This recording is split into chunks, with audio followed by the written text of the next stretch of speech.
এবছর আমরা কোনো ইমাম ও মুয়াজ্জিন সাহেব গরু কোরবানি করব না। ছোট হোক আর বড় হোক, আমরা কোনো গরু কোরবানি করব না।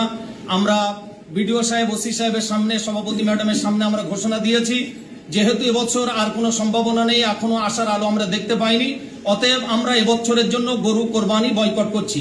সরকারের যে আইন, সেই আইনের মান্যতা দিয়ে আমরা সবাই ঘোষণা করছি আমরা গরু কোরবানি করব না।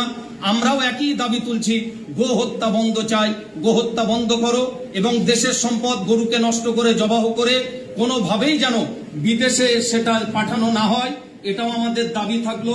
সুতরাং আমরা শান্তি সম্প্রীতি বজায় রাখতে আমাদের ধর্মীয় বিধান এবং আমাদের ন্যায্য অধিকারকে এবছর আমরা কোরবানি দিয়ে আমরা গরু কোরবানির এই বিধান আমরা এবছরের জন্য বয়কট করছি। অতএব প্লিজ কেউ কোনো ইমাম মুয়াজ্জিন সাহেবের কাছে যেন আপিল করবেন না, দরখাস্ত করবেন না, জোরাজুরি করবেন না যে আমাদের গরুটাকে কোরবানি করে দেওয়া হোক। আপনি যদি আইন আদালতের সম্মুখীন হয়ে সার্টিফিকেট বার করে আনতে পারেন এবং সেই নির্দিষ্ট জায়গা যদি থাকে, ইমাম মুয়াজ্জিন সাহেব অবশ্যই করবেন। আর ছাগল কোরবানি বা যে সমস্ত কোরবানি পশু কোরবানি করা যাবে সেক্ষেত্রে কোনো অসুবিধা নেই। তবুও আমরা সবাইকে বলবো, মসজিদের দায়িত্বশীল কর্মকর্তা যারা আছেন, শরীফনগরবাসী যারা আছেন, সকলের উদ্দেশ্যে আমরা জানাচ্ছি, মুসল্লিদেরকে উদ্দেশ্য করে আমরা বলছি, ছাগল যখন কোরবানি করা হবে এবছর আমরা পরিস্থিতির শিকার, সুতরাং কোনোভাবে যেন আমরা আর এক চক্রান্তের শিকারে পরিণত না হই।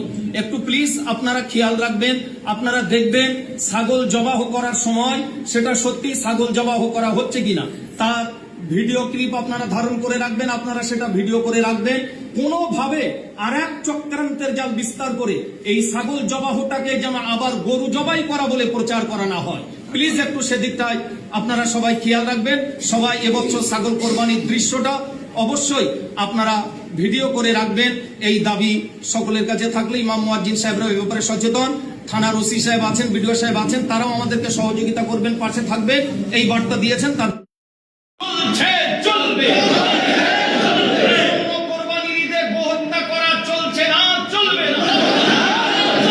কোনোভাবে সরকারি আইনের খেলাফ কাজ করা যাচ্ছে না, যাবে না। ভারতীয় গণতান্ত্রিকতার সুমহান ঐতিহ্য বজায় রাখতে হবে। গরুকে চক্রান্ত করে কোন রকমের অশান্তির আগুন জ্বালানো যাচ্ছে না, যাবে না।